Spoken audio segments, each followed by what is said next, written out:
I know. Oh yeah. I know this one. It's just a wedding podcast. What's going on, guys? We're back with another episode of It's Just a Wedding podcast. It's just a wedding. For as much as I hate that, I find myself going, it's just a wedding. Catchy, and the ladies love it. We should have a jingle. We should put it in. A jingle? Yeah. Wow, we're about to just a make little his jingle. editing job through the There roof. will be no jingling. How you doing, Julia? It's been a nice couple of days here in Cleveland, Ohio. How's it going? Pretty good, pretty good. Well, we got a lot to get into today, and this jack wagon across from me last week got me all excited about the topic, so I actually forgot to do our wedding horror story. So I was horrified. So I want to make a deal with all of our listeners.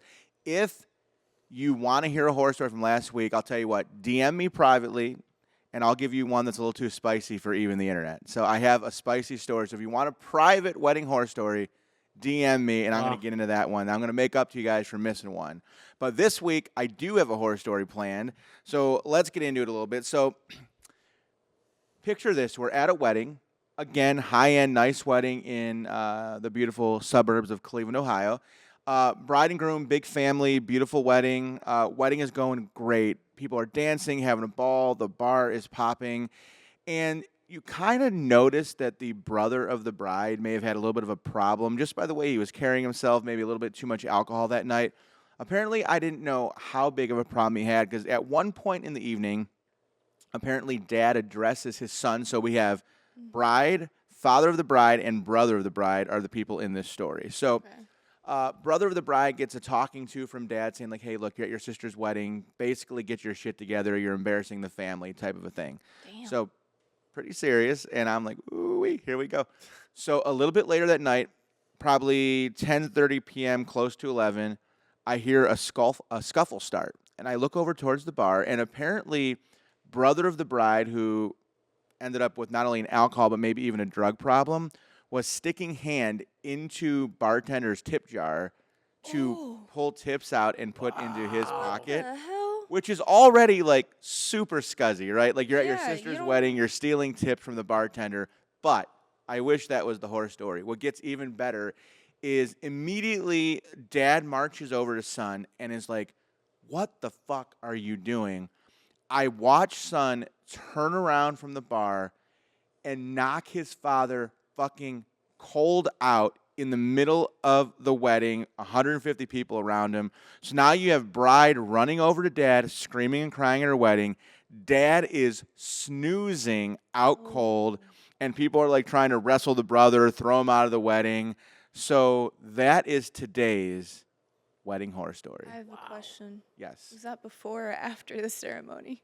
Much after. This is way late into the evening. Like we're talking drinks are flowing, people are partying, and it was near the end of the reception. So Okay. what did you do? What was your reaction? Did you just keep playing? So Was there like a music scratch? in this case, like we just kept chugging right along. We let every wedding, at least here in Ohio, you have to have a cop Right. on site just to kind of keep. So we let them do their job. And honestly, the whole thing was kind of crazy. They got it cleaned up pretty quickly. But it was like they called an ambulance and everything. I mean, I think the dad, like, the moral of the story is I think the dad was okay and everything worked out. But like, can you imagine like it's your daughter's wedding and your son fucking knocks you out Well, cold? isn't that like is that the bride's brother that did it? Bride's brother. Damn.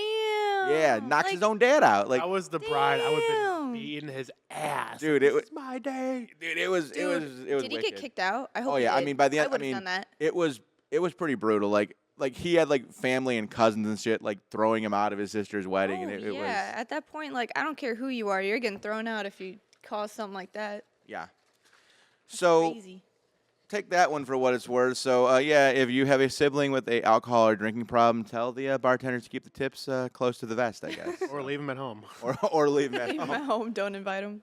So, guys, today's another good one. So, today's going to be a good debate topic. So, I feel like some of the things we talk about, like maybe Nick specializes in, Julia, myself, and it kind of goes like very one-sided from time to time. But this is one where I think we can really all kind of get, opinions.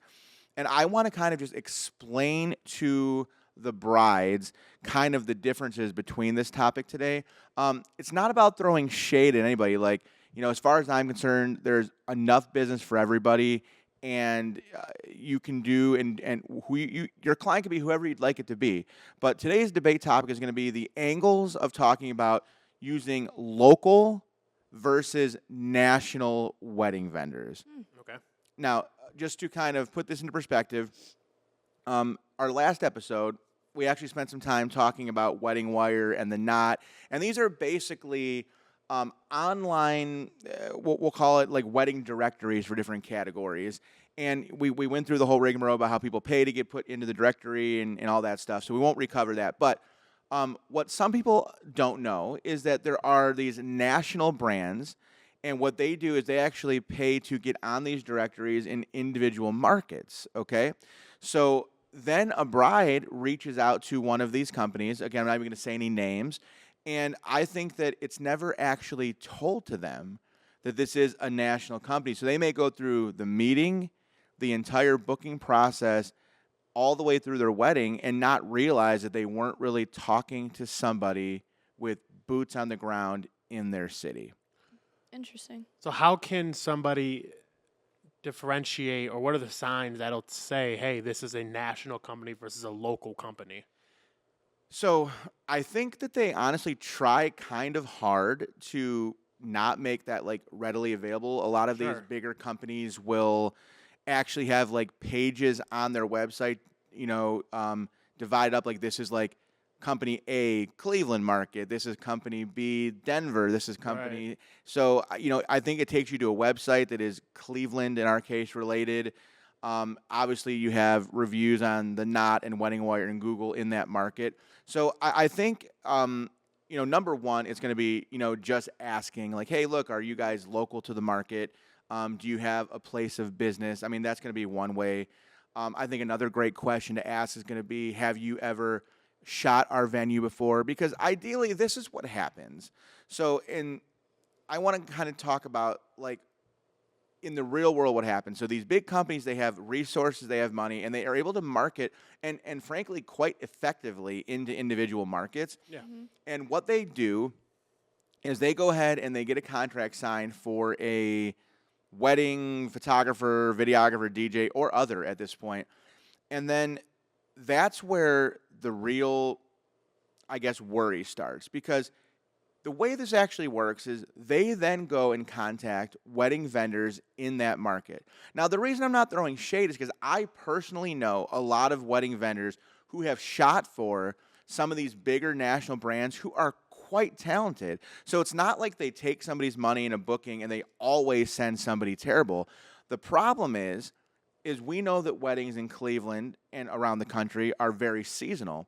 So what happens if there's an October 11th wedding and all of your reputable photographers in that market that you typically would go for have already booked their own wedding or with other local vendors. Now these big companies are going to the Craigslist of the world, and that's where you just don't necessarily know who you're going to get. So that's kind of, what I want to get into a little bit. So Julia, as a photographer, maybe even a photographer who has shot for local companies, I know yourself, I don't know that I'm sure you have friends that have shot for some of the nationals. What's your initial thought? Like, what's your opinion on, in general, what's your thought? I'm always for like supporting local businesses rather than national businesses. In general, even if it comes to like restaurants and food, I always love to support local. Just because I feel like it means more, and I think it means more to them as well. Like, I think local photographers, they're out there risking basically everything to have that as their full-time job. Like, Yeah. that's more risky for them. Right. So it means, like, it's more important to them rather than, like, a national company where they're like, whatever, we're all over the country, we don't really care type thing. They already have the money. They're not taking risks. People who are local are taking that risk. That's their livelihood. That's what they do. And I like to support that. I think it's a great point. And Nick, so based on some of the research that I did, let me ask you this question. So do price and convenience justify outsourcing creativity and community? It's a good question. So do price and convenience justify outsourcing creativity and community? Because I think they're In terms of the vendor or the bride? I think they're talking about the bride, but I think what they're referring to is a lot of times these national companies, because they're in other markets, they tend to be a little cheaper than local. And then because they're not boots on the ground, they tend to like promote like, oh, like we just do quick phone calls or Zoom calls. They never have any like in-person kind of sales meetings. So, price and convenience, but does that outweigh the creativity of a local vendor? But more importantly, the community, kind of to Julia's point, like just being local and supporting local. No. And, I'll answer this question twofold with two different examples. What's going to be a better dinner? Olive Garden or that local Italian restaurant? The local spot all the time. Yep. That's point number one. But at Olive Garden, your family. And it's slightly cheaper, but not at the expense of that local atmosphere. You get to know the people. You get that quality meal. Now, the second answer to that is, I've done sales for a number of companies, and the number one thing I used to always say is like, well, why should I go with you instead of your competitor who's a lot larger? And I would answer that by saying, to that competitor, you're going to be just another name on the books. You're just going to be another account. But with somebody like myself who's going to give you that personalized touch, you are my account. You're not just an account. You are my account. I think that makes a lot of sense. And furthermore, in a world where, sometimes I wish it went back to some of the old days where people wanted to come into the office and maybe spend a little more time, but you have to meet the customer, where they want to go. But is convenience killing customization? I think so. I think it's killing it, but it shouldn't. It's definitely killing it. You look at all these big chains, whether it's food, photography, or DJ. They're taking out the local companies. Look at Amazon.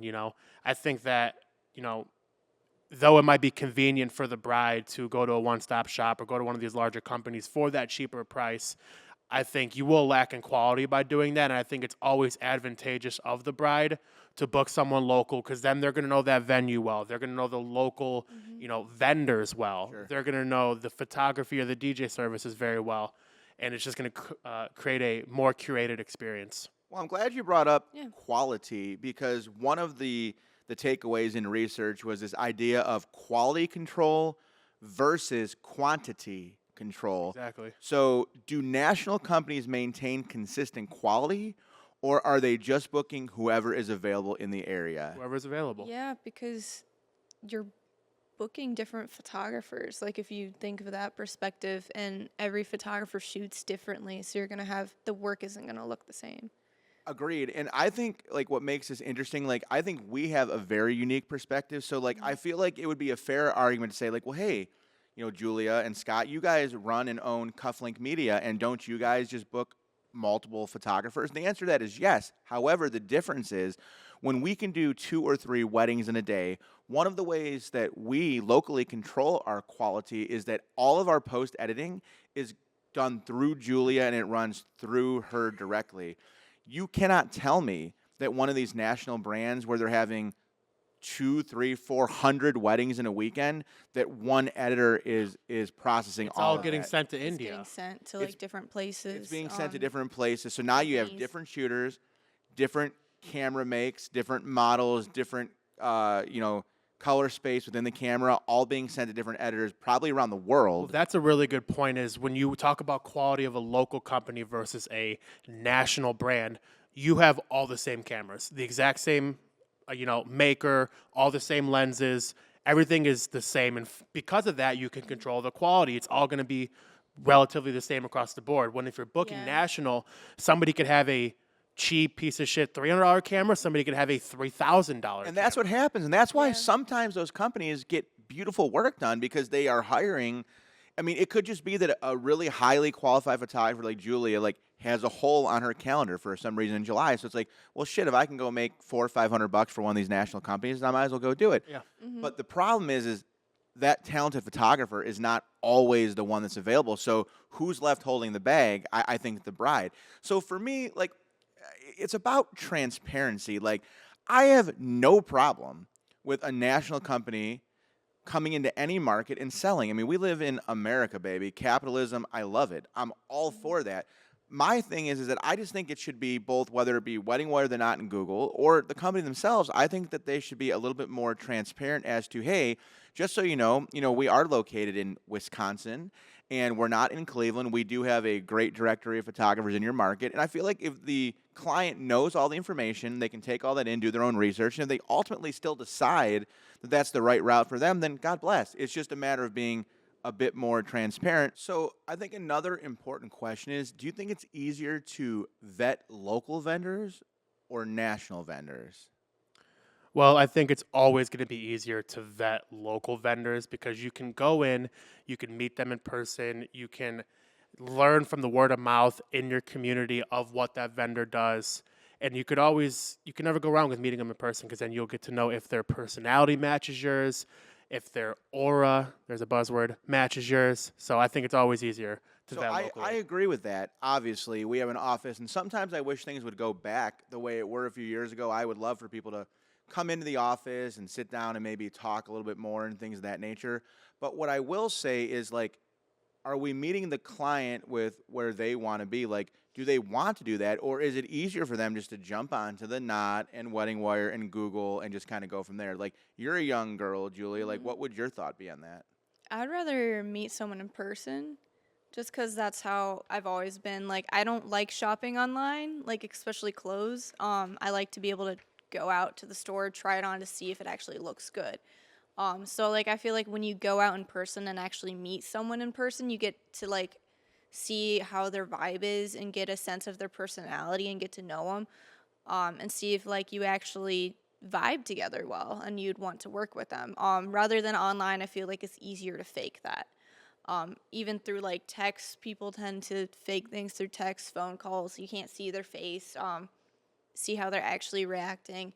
And then Zooms, you can always just put out a persona and things. I feel like, I don't know, I'm an in-person type of person, I guess. You could have a facade. You Yeah. could have that representative face when you are doing a Zoom call, and it could be somebody from California who's claiming to be able to market in Cleveland, you know? And I think on Zoom calls, too, people just want it to be fast and quick and, like, get the information and go. Versus in person, I feel like meetings take longer because you get to ask more questions, get to know them more, and it's not really like they're taking their time to meet with you, to spend time to talk with you, not on the Zoom just to get it done quickly and then go off and do the next thing. And I think the other important aspect of it is if you are local, you're going to have a reputation about your company and name. Sure. Yes. And that is something you could hear from the grapevine or through the community, and that will speak volumes compared to the work they do, the person or the people they are, and their creativity level. Well, and guys, I think that we all did our job here because, again, I didn't want it to come across like in any way that I was throwing shade at a national company, a local company, because I know there's a lot of great local vendors that work for some of these companies that I like and respect. But I just wanted to put information out there so that brides can know and think for themselves and do their own research and kind of go from there. Yeah. So, one of the things I want to do here at our midway point before we get into Nick's segment over there is I thought it would be kind of fun, if we do 5 ways to keep your wedding guest having fun all night long. Mm-hmm. Now, the first one is, I think it's a little bit of like, there's a little bit of differing opinion. Like, we all have weddings where people just aren't big dancers, and it's not that powder keg where you put the first song on and just goes crazy. And sometimes people are a little bit introverted, maybe a little bit, less apt to immediately kind of jump in. So thoughts, opinions, like, love, hate, interactive dance floor games. Thoughts on interactive dance floor games? Well, go ahead, Jules. Immediately with the like. Sorry, go ahead. Go for it. They're fun. I feel like especially if you have normally weddings are a mixed crowd. You got some young, you got some middle, and you got some old because everyone has like their whole family there. Yeah. So I think those games is a way to get all of the different generations out to the dance floor and have some fun. Like the dollar dance, that's an older one. People have done that. It's fun, things like that. You have the shoe game, which I mean isn't really as like crazy, but it is fun. But the best one is the anniversary dance. Yeah, I agree. The anniversary dance is my personal favorite. And the reason being is obviously everybody in that whole room is going to know who that youngest couple is. And as a DJ, you can kind of make a play on words or give a few jokes as to, oh man, who's going to be the youngest couple, leave it in suspense. But the best part about it is you see that couple who's been together for, I think the highest I've had was 67 years. And you bring them back on the dance floor when it's all said and done. You're like, Mr. and Mrs. Smith, Sure. give me a few reasons or give me a few examples on how this newly wedded couple can also last 67 years. And the crowd loves it. The bride and groom love it. It makes for great photo opportunities. You can't go wrong. That's my personal favorite. So, I think that it always goes back to the bride and groom because I can totally see how some people would love and need these type of things to keep the energy on the dance floor, keep people engaged. But I could also see people like, look, we're here to party. Like, we don't need no fucking shoe game, and we don't need hula hoops on the dance floor and shit like that. So I think ultimately, it's going to be very much, what does the bride think and all that good stuff. Okay, one that's becoming popular in recent years, like or love, unique signature cocktails. I love it. I think it's cute. It makes good little detail photos because they always do something cute with it. Sometimes they'll name it after their dogs. Sometimes it's like a bride's drink versus a groom's drink. Sure. Things like that. Or it can be like themed to their wedding. Like there was a Star Wars themed wedding because their wedding was on the May the 4th, so their drinks were like Star Wars themed. It's fun. I'm also a big fan of it. I think it's a fun little creative splash that you can add to your wedding. And I think it makes a good conversation starter for the guests and particularly the bridal party as well. Because I've seen guys that are like on the dance floor, man, I've had 27 McGoobers, dude. You can't even believe it. Like, people love it. I think it's good. So, agreed. The one caveat is that I would say, pro tip, if you do a unique signature cocktail along with the rest of your open bar, I think super cool, can't go wrong. I've seen weddings where people don't offer the full open bar, but they just have 2 signature cocktails. Oh, really? Oh, I wouldn't do that. And those are the weddings where I'm like, rather than you've just taken this cool, unique, fun thing and you've kind of made yourself look cheaper or lowbrow. So if you want it to have the impact that you want, it should be in addition to a traditional open bar and not limiting the traditional open bar. Yeah, you got to have the rest of the selection. You know what I mean? Like, you can't just be like, oh, yeah, we only have espresso martinis and blueberry lemonade vodkas. That's not going to touch anybody. Number 3. People are very particular in what they like when it comes to alcohol, and if they don't like the couple's drinks, they're not going to. And imagine only drinking espresso martinis all night. Like, I would. Ooh, no. Yeah, that's a little rough. No, and that's bad. So, number 3, like, love, hate, surprise entertainment. So let's think magicians. Let's think live painters. In some other markets, they've got these like LED robots that come out. Let's think singers, not magicians, and musicians. Like, do you think that's a cool touch? Do you think it's gimmicky? What's thoughts on those things? I think it depends on what it is. Live music, surprise performances, that could be cool. I think the magician. I think a magician is very cringe. If you have a guy coming pulling bunnies out of his hat in the middle of a reception. That's like something for like a kid's party, not a wedding. Yeah. So I think some of them are gimmicky and some of them are cool. I think The it all painters depends, are right? cool. What'd you say? The painters are neat. Painters are cool. And they do the first dance or the ceremony. I think that's really Like where they're neat. painting live. I had a wedding like Yeah. that where they painted the Yeah, first that's dance like a zoo live. one. Yeah, we were both at we that were there. Yeah, there's some cool stuff. I mean, it can be gimmicky. Like, I know there's like one local magician who was on like America's Got Talent, and he does like incredible like sleight of hand table side stuff. Like, young, good looking dude. Okay, I can get behind that. But if you get like the corny guy with like the I'm top thinking hat, of a clown magician or like some dude dressed up in yeah, no, crazy not a colors. clown. So I mean, I think it could go both ways. I don't know why, but you just said something and it just made me think of somebody having Magic Mike at their wedding, just Oh, going boy. table for table. Oh boy. Just That sounds giving women lap dances. Yeah, but then you would need a woman counterpart to do it for the guys. That just sounds terrible. So ladies, don't listen to me. No. Don't let me plan your wedding. No, Just let that's me bad. DJ it. That's bad. I already know Julia's answer to this question, but I'm going to ask it anyways. Like, love, hate, late night snack bar. Oh, I love that. I'm always snacking.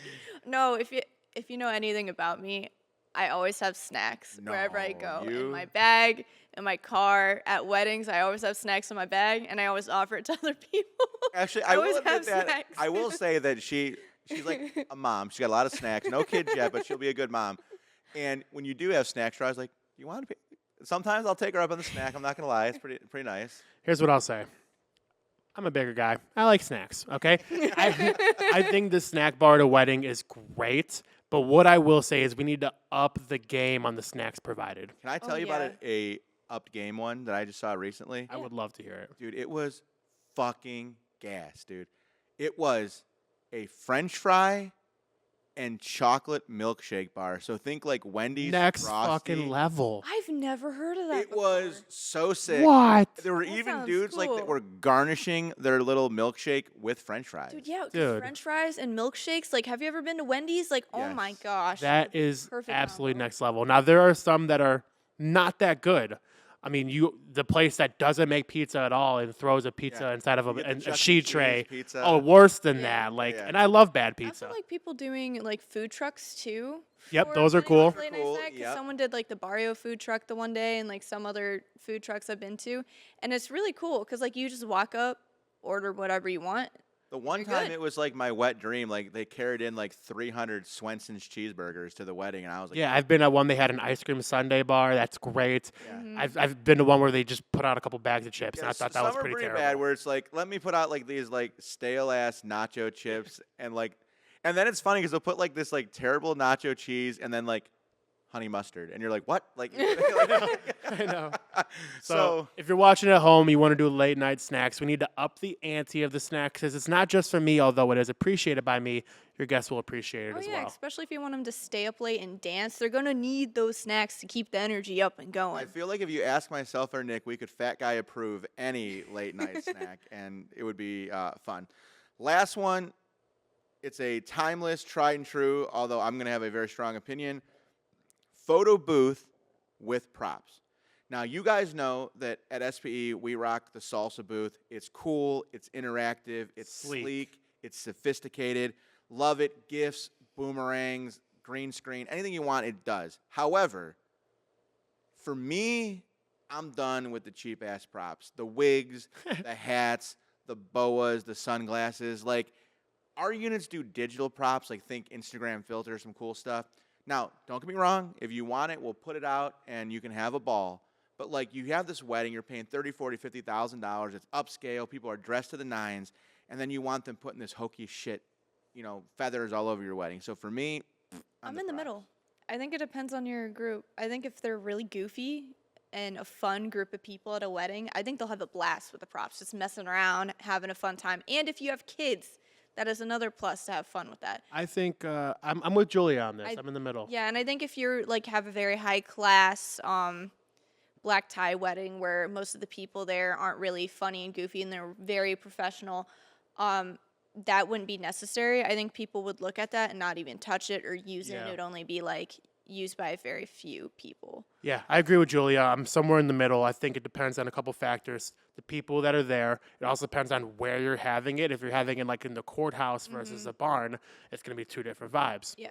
What I will say, what differentiates it for me is the quality and type of prop. Yeah. If you're going to be out there with cheap ass masks on popsicle sticks, you can leave those at home. But if you're going to have cool fedoras and Or like those giant feathery glasses. There are scarves, no cool fedoras. there are There's cool some fedoras. fun, there are and then not there's cool. like the giant like sunglasses. Giant like, the things you can glasses, like wear. cool actual props. Like if like you're the gonna fake put masks. paper masks on popsicle sticks, you might as well just forget it. I want to go on the record of saying that I think all of that shit that you guys just said is terrible. But I get it. Like if you're into that stuff, A cool fedora, maybe a lightsaber, an actual lightsaber if you're a Star Wars I'm person. not gonna cool lie. fedoras don't exist. And if you're going to wear a fedora, you better be 55 plus as far I'm as not age gonna goes. lie. I've been to a wedding where they had props and I had fun with it. I went to the photo booth and I messed with those props in the photos. I believe that's something you would do, Julia.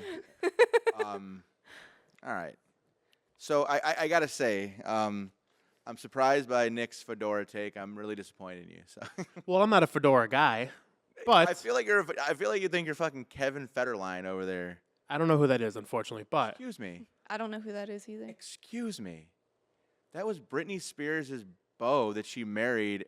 He was a backup dancer for Britney Spears. Kevin Federline, they had a kid together. You are K-Fed? unfortunately K-Fed? we're two different generations right now. I'm sorry. Yeah. Let me tell Unfortunately. you I know something. Britney Spears. I don't know her husband. All I know is she shaved her head off. She was a little You crazy. know- of course you know Britney Spears. She's a fucking icon. I don't know who she married.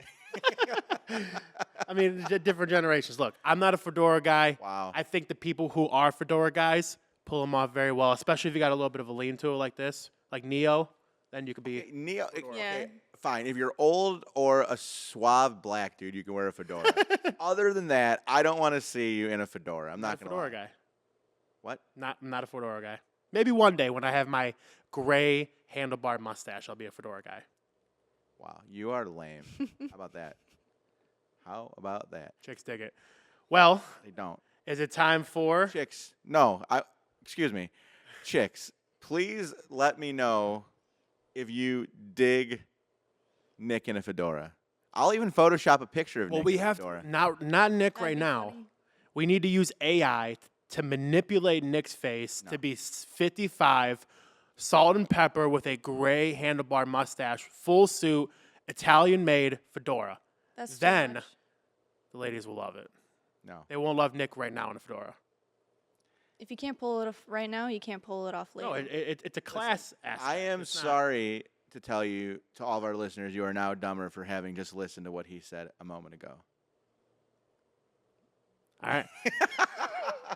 All right. Nick, it's your moment. It's your time to shine. It's time for No tux given. No Tux. I'm not doing that. No Tux given. Well, before we get into the segment, to all the fellas out there, the segment has increased in value, not only to you guys, but to us behind this table. We all like it. Julia's dad likes it. Everybody likes it. Listen, we finally got our no tux given. So now you got to put it in there twice. It's cool. It's attention grabbing. The music is always impactful. So without further ado, let's get into today's segment. To all the guys out there, we're going to talk a little bit about Groom, and his crew doing certain things. So a good example is them doing superhero type events. So we had a party where guys they wore the Superman shirt, they wore a Batman shirt, they wore a Green Lantern shirt because they were all superhero fans, Avengers fans. So these grooms were rocking their favorite superhero t-shirt under the shirt. So how do you guys feel about that? And I think it's cool. I think it's an unexpected twist of the day. You start off with it kind of tucked away, but slowly as you go through the night, you start ripping it open, you lose a couple buttons. I say the good rule of thumb is a button for every 3 drinks. That's fair. So lose a button, and the next thing you know, you turn into Superman and Wonder Woman. Now, what will be cute is if your girl likes superheroes also, and you were like Batwoman and Batman, or Superman and Superwoman. Wear I like a Iron logo Man. under That's their my wedding favorite. dress. Well, what if she changed? Brides changed a lot. They do have sometimes like an afternoon reception outfit. I've been seeing that more often here lately. So then the other way I want to spin it is if this is something that you are interested in, and this could be done a variety of different ways. It could be done with sports, like a team. So you know, I have a hot take on this. All right, we'll get to you in a second. You Okay, just it's gonna be hot. hold your horses, please. So let's just say you are someone who wants to do that. If you are going to plan that, I think it will be cool to coordinate that with your photographer and videographers and ultimately your DJ as well. And let's do a surprise entrance on that shit. Let's get all the groomsmen together and let's just have you guys all march onto the dance floor like it's battle time and I'll buy you all new shirts. Fuck it. Just rip your shirts off and just go full Superman mode. What I will do, Nick, I'll put into the comments. We have a cool video where an entire bridal party did something like that, superhero-wise. 360 shot, something really unique that we did. So I'll throw that out there so you guys can take a look at it. So here's my thought. Okay, not superhero guy, but I will say that for the right couple, I've seen it done really well. It could be cool. The photos are cool. The cufflinks are cool. The coolest shit I ever saw was some guy, we talked socks last week. He pulled up his pants a little bit, and he had Superman socks, but that wasn't what was cool. Off the back of the socks, there were red capes hanging. Gangster. That was gangster. That was Gangster. so I would never do that, but if you're the right dude, I'm like, that's sweet. Now, here's the hot take. If you are a wedding with a bunch of studly, good-looking dudes, and you could fill up a Superman shirt, do you, boo-boo. But if you are built like Nick and I, and you got a bunch Whoa. of like, I'm including you. I'm a little better built than you. Not really. All right, anyways. Carry on. You are built similar to us, and your whole bridal party is a bunch of like chubby guys, and you're all marching out in your Superman shirt. Like, to me, I think that could be funny. To me, it's like, dude, like you're not Superman or Batman, like you're chunky. So like, That's rude to the grooms at home. Guys, don't listen to no, this guy. it's not Fuck rude. Scott. Trust Okay, me. do what you want to do. It's your life. Live your best I life. promise you that nobody wants to see a bunch of chunky dudes in superhero t-shirts. Overall, do. it will be a great photo and video opportunity.